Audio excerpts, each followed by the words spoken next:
பல கோடி ரூபாய் மதிப்புள்ள வைரையா எங்க இருப்பாங்க? நானே நீதி நேர்மை நியாயம் உள்ளம் கருணைன்னு வாழ்ந்துக்கிறேன் சார். காந்தி கையில கத்தி கொடுக்குறேன், புத்தர் கையில புல்லட் கொடுக்குறேன்.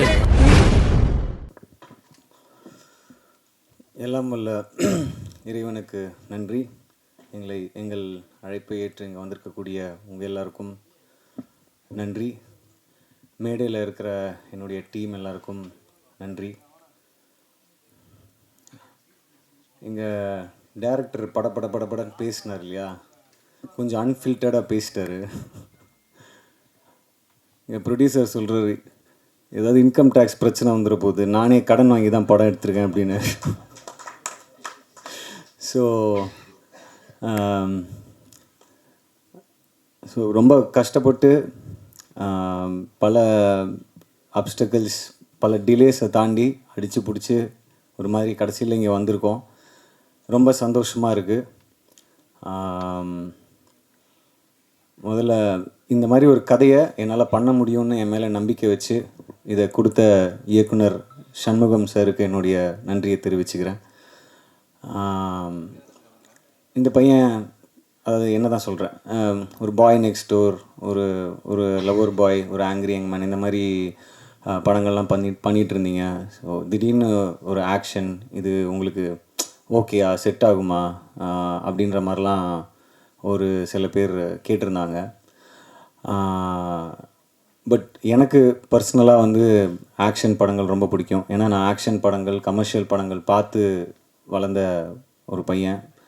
ரஜினி சார் படமாக இருக்கட்டும், விஜய் சார் படமாக இருக்கட்டும், அஜித் சார் படமாக இருக்கட்டும், எஃப்டிஎஃப்எஸ் விசில் அடித்து 10 ரூபாய் டிக்கெட் வாங்கி பார்த்த பல கோடி ரசிகர்களில் நானும் ஒருத்தன்.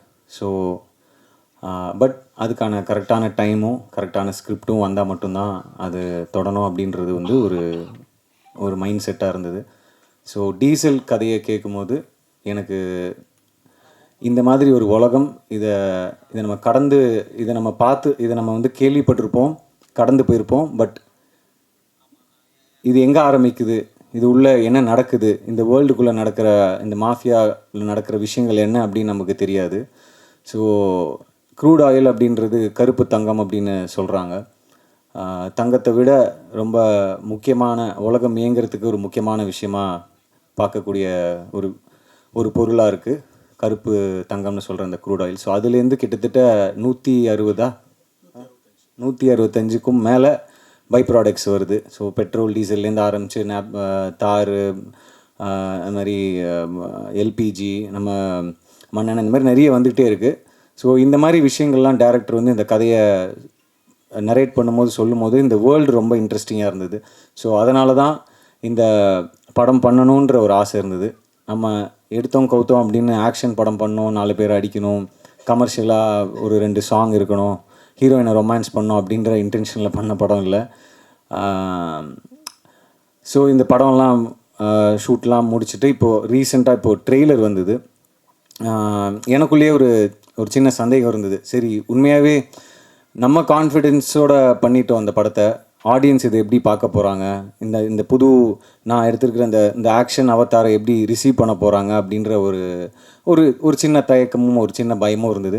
ட்ரெய்லர் வந்ததுக்கப்புறம் யாரும் பெருசாக திட்டலை. ஸோ அதுவே ஒரு பெரிய மெரிட்டாக எனக்கு ஃபீல் ஆச்சு. அதுக்கப்புறம் முந்தானேத்து எஸ்டிஆர் அண்ணன் கால் பண்ணார். கால் பண்ணிவிட்டு இந்த மாதிரி ட்ரெய்லர் பார்த்தேன்டா, பர்ஃபார்மன்ஸு அது இதெல்லாம் தாண்டி எனக்கு ஒரு விஷயம் ரொம்ப பிடிச்சிருந்தது அப்படின்னு சொன்னார். உன்னுடைய பாடி லாங்குவேஜ் அண்ட் நீ ஒரு ஆக்ஷன் ரோல் பண்ணுற, ஒரு ஹீரோயிசமாக ஒன்று பண்ணுறன்னும் போது அதில் ஒரு மீட்டர் ரொம்ப முக்கியம், அந்த மீட்டரை நீ அளவாக கரெக்டாக பண்ணியிருக்க அப்படின்னு சொன்னார்.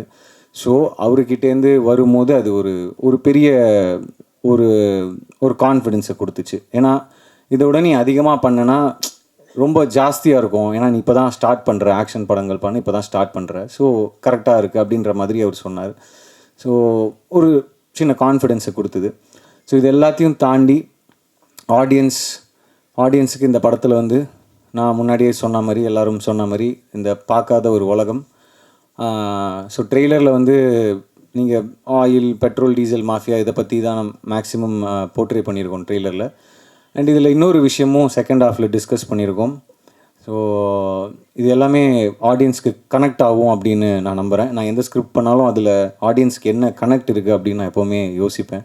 ஸோ அது லப்பர் பந்தாக இருக்கட்டும், பார்க்கிங்காக இருக்கட்டும், இல்லை ஒரு லவ் படம் பண்ணால் கூட அதில் ஆடியன்ஸ் கனெக்ட் பண்ணிக்கிறதுக்கான விஷயம் இருக்கா, இல்லை எமோஷன் இருக்கா அப்படின்னு பார்ப்பேன். ஸோ இந்த படத்தில் வந்து நம்ம கால் அடி எடுத்து வைக்கிறதுலேருந்து வீட்டிலேருந்து பெட்ரோல் டீசல்ன்ற விஷயத்தை நம்ம தவிர்க்கவே முடியாது. ஸோ அதுலேருந்து ஆரம்பித்து செகண்ட் ஹாஃபில் இந்த படம் ஒரு இஷ்யூவை பற்றி டிஸ்கஸ் பண்ணுது. ஸோ அதுவுமே அண்ட் ஈவன் த கிளைமேக்ஸ் நிச்சயமாக ஆடியன்ஸுக்கு கனெக்ட் ஆகும். இது மக்களுக்கான படமாக இருக்கும் அப்படின்றதுல எந்த சந்தேகமும் இல்லை. நாங்கள் படம் பார்த்துட்டேன். ஸோ அந்த நம்பிக்கையில் தான் நான் பேசிகிட்ருக்கேன். அதுக்கப்புறம் என்னுடைய டீம், ப்ரொடியூசர் தேவா சார், எனக்கு ஒரு 12-13 இயர்ஸாக அவருடைய நட்பு. ஸோ அந்த நட்பு தான் இந்த படம் பண்ணுறதுக்கான முக்கியமான காரணம். அவர் என் மேலே வச்ச அன்பு. அதாவது நான் என்னை பற்றி அதிகமாக யோசிக்கிறத விட அவர் என்னை பற்றி அதிகமாக யோசிக்கிறாரு. அதுதான் உண்மை. ஸோ அவருக்கு என்ன சொல்கிறது, உண்மையாகவே ரொம்ப கஷ்டப்பட்டு என்னுடைய மார்க்கெட்டை சைஸ் எல்லாம் தாண்டி எங்கேயோ ஒரு பட்ஜெட் போய் லேண்ட் ஆகிருக்கு. அது கூட டேரக்டர் சொல்லும் போது யோசித்தேன், எந்த டேரக்டரும் இப்படி ஒத்துக்கவே மாட்டாங்கல்ல, அதிகமாக செலவாயிடுச்சு, எங்கேயோ இழுத்துட்டு போயிடுச்சுன்னா. ஸோ அதை கூட ஃபில்டர் போடாமல் சொல்லிட்டாரு டேரக்டர். ஸோ ஆனால் அதான் உண்மை. ஸோ அதை தாண்டி பண்ணியிருக்கோம். அது ஒரு பெரிய ரிஸ்க் எடுத்திருக்கோம் தான் சொல்லணும். ஸோ அப்படி ஒரு விஷயத்தை எனக்காக இந்த படத்து மேலே வச்சுருக்கிற அந்த ஸ்கிரிப்ட் மேலே, டேரக்டர் மேலே, எங்கள் டீம் மேலே ஒரு நம்பிக்கை வச்சு பண்ணியிருக்காரு. இந்த மாதிரி ப்ரொடியூசர்ஸ் ஜெயிக்கணும். கண்டிப்பாக சார் நீங்கள் ஜெயிப்பீங்க அப்படின்னு நான் நம்புகிறேன். நீங்கள் சினிமா எவ்வளோ நேசிக்கிறீங்கன்னு எனக்கு கண்டிப்பாக தெரியும். நான் கிட்டே இருந்து பார்த்துருக்கேன். மனுஷனுக்கு சாப்பாடு, தூக்கம், காற்று, தண்ணி இதெல்லாம் முக்கியம்னுவாங்க.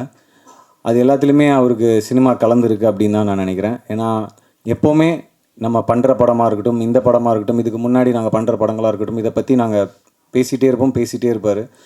ஸோ அந்த சினிமா நிச்சயமாக அவங்கள கைவிடாதுன்னு நான் நம்புகிறேன் தேவா சார். அதுக்கு உதாரணமாக இப்போது ஒரு படம் லோகான்னு ஒரு படம் வந்தது. ஸோ உண்மையாகவே அது ஒரு பெரிய கான்ஃபிடென்ஸை கொடுத்தது. ஒரு ஃபீமேல் ஓரியன்ட் சப்ஜெக்ட், அவ்வளோ பெரிய பட்ஜெட், பட் அவங்க அந்த படம் மேலே வச்ச நம்பிக்கை, அந்த அந்த ப்ரொடியூசர் அந்த படம் மேலே, அந்த கதை மேலே வச்ச நம்பிக்கை, அது வந்து அவங்களுக்கு பல மடங்கு ஈட்டி கொடுத்துருக்கு. தயவு செஞ்சு நான் இந்த படத்தையும் அந்த படத்தையும் கம்பேர் பண்ணுறேன்றது மட்டும் தம்ப்நெயிலாக போட்டுறாதீங்க. நான் சொன்னது ஒரு எமோஷன், நான் சொன்னது அந்த ஸ்கேல், நான் சொன்னது அந்த ஒரு mind set as a producer தான் சொல்ல வரேன். ஸோ அந்த மாதிரி நிச்சயமாக சார் சினிமா அவங்கள நான் சொன்ன மாதிரி கைவிடாது. அண்ட் ஆடியன்ஸும் இதை வரவேற்பாங்க. இந்த படம் மட்டும் இல்லை, நீங்கள் அடுத்தடுத்து தயாரிக்க போகிற மற்ற படங்களுக்கும் சரி. ஸோ அண்ட் கூட நடித்த அத்தனை பேருக்கும் என்னுடைய மனமார்ந்த நன்றிகளை தெரிவிச்சுக்கிறேன். ஏன்னா இது ஒருத்தருடைய உழைப்பு கிடையாது, ஒரு 10 பேரோட உழைப்பு கிடையாது. கண்ணுக்கு தெரியாத நூற்றுக்கணக்கான மக்கள் இந்த படத்துக்காக உழைச்சிருக்காங்க. ரொம்ப முக்கியமாக மீனவர்கள். நாங்கள் கடலில் வந்து கிட்டத்தட்ட ஒரு 30 நாட்களுக்கு மேலே ஷூட் பண்ணோம். ஸோ எந்த ஒரு அசம்பாவிதமும் இல்லாமல் எங்கள் எல்லாரையும் சேஃபாக உள்ளே கூட்டு வந்து ஒவ்வொரு நாளும், ஒவ்வொரு நிமிஷமும், ஒவ்வொரு செகண்டும் எங்களை சேஃபாக பார்த்துக்கிட்ட அத்தனை மீனவர்களுக்கும் இந்த நேரத்தில் நான் நன்றியை தெரிவிச்சுக்கிறேன். ஏன்னா அவ்வளோ ஈஸி கிடையாது உள்ளே போய் ஷூட் பண்ணிட்டு வருது. அண்ட் அதுவும் அவங்களுடைய ஹெல்ப் இல்லாமல் நம்ம ஃபர்ஸ்ட் ஆஃப் ஆல் உள்ளே போக முடியாது. அவங்களுக்கு தான் தெரியும் அந்த காற்று வாட்டத்துக்கு எப்படி போக முடியும், எந்த இடத்துல நிற்கணும், எந்த இடத்துல ஆங்கர் போடணும். ஸோ இந்த மாதிரி விஷயங்கள் எல்லாமே எங்களுக்கு சேஃபாக பண்ணி கொடுத்தாங்க. ஸோ அவங்களுக்கு நன்றியை தெரிவிச்சுக்கிறேன். அப்புறம் எடிட்டர், எனக்கு தெரிஞ்ச கடைசி 2 வருஷமாக அவருக்கு சிவராத்திரி தான் நினைக்கிறேன். அவர் தூங்கியிருக்காரா, சரியாக தூங்கினாரா கூட எனக்கு தெரியல. ஏன்னா எப்போதுமே ஏதாவது ஃபுட்டேஜ் வந்துகிட்டே இருக்கும், அதை எடிட் பண்ணிகிட்டு இருப்பாங்க, இப்படி வைப்பாங்க, அப்படி வைப்பாங்க, இதை பண்ணுவாங்க, அதை பண்ணுவாங்க. அவ்வளோ ஹார்ட் ஒர்க் போட்டிருக்காரு. அப்புறம் திபு பிரதர், தேங்க்யூ ஃபார் பியர் சாங், தில்பராஜா, ஆருயிரே, என்டையர் ஆல்பம். அண்ட் ஒரு பயங்கர பவர்ஃபுல்லான ஒரு ரீரெக்கார்டிங் ஸ்கோர் கொடுத்துருக்கீங்க. அண்ட் நான் திபு இப்போது கீழே உட்காந்துருக்கும்போது சொன்னார், இவங்க ஹோஸ்ட் பண்ணவங்க வந்து திபு நைனன் தாமஸ் அப்படின்னு சொல்லும்போது, ஐயோ என் பேரை தப்பாக சொல்கிறாங்க, ப்ரொனவுன்ஸ் தப்பாக பண்ணுறாங்க அப்படின்னு சொன்னார். ஸோ அப்போ தான் நான் சொன்னேன், ப்ரோ ரொம்ப பெருசாக இருக்குது ப்ரோ, வேறு ஏதாவது ஷார்ட்டா அப்படின்னு. டிஎன்டி நல்லா இருக்கா ப்ரோ அப்படின்னு கேட்டேன். டிஎன்டினா இல்லை ப்ரோ, அந்த டிஎன்டின்னு சொல்லுவாங்களே எக்ஸ்ப்ளோசிவ், அந்த மாதிரி டிஎன்டி அப்படி வச்சுக்குவாங்க ப்ரோ அப்படின்னு சொன்னேன். So brother thank you.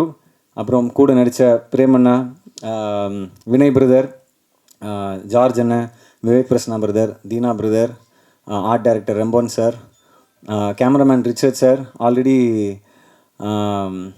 உங்களை பற்றி சொல்லிட்டாங்க, நீங்கள் புயல் மாதிரி வந்தீங்க சார்.